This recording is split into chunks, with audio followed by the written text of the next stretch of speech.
Airports can be a gateway, and they can be a gateway in a majestic and dramatic way. The airport is really a brand that represents the community. It's the first thing you see and the last thing you see when you go to a place.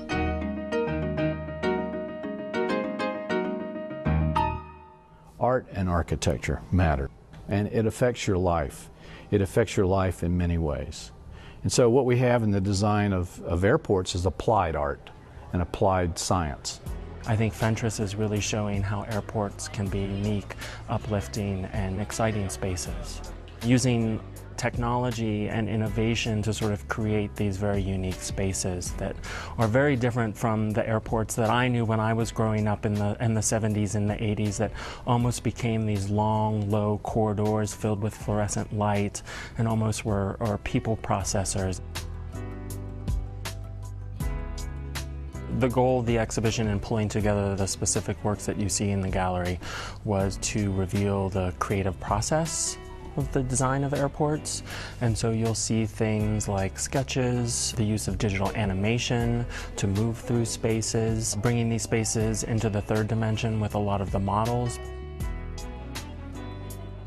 I think it's really difficult to typically exhibit architecture in an art museum in that you can't show the buildings themselves. So we often grapple with the different ways of representing these spaces.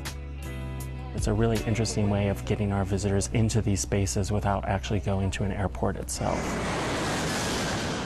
Travel has become a gruesome experience. The number of people traveling, and the hustle and bustle and the size of the planes and loading and unloading. So we as architects do everything we possibly can to make the passenger's experience a pleasant experience. And we do that by bringing daylight into the building. We try to reduce the walking distances, have amenities that are really interesting.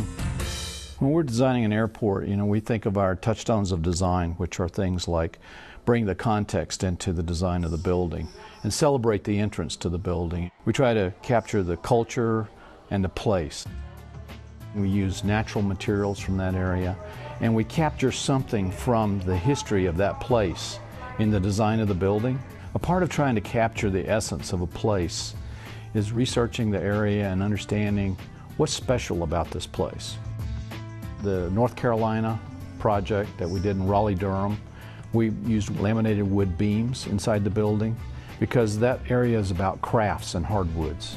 In San Jose, California, we used the inspiration of the computer cable being unfurled and unrolled because that's Silicon Valley. When we were designing the Denver International Airport terminal, I had this kind of idea that I wanted it to relate to the mountains somehow. So when we got involved in fabric for the roof of the building, it just came very naturally that we were able to design it with peaks and valleys, and it really related to the mountains. Although some people look at it and say it looks more like teepees.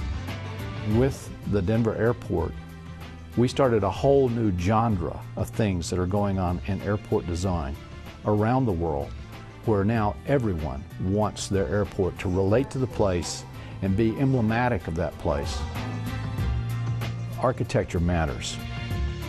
It shapes your environment in ways that you never thought.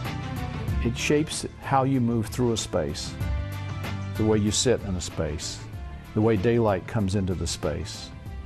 And all of these things we take into consideration when we're designing a building. And we do it in a way to try to make it a pleasurable experience for people.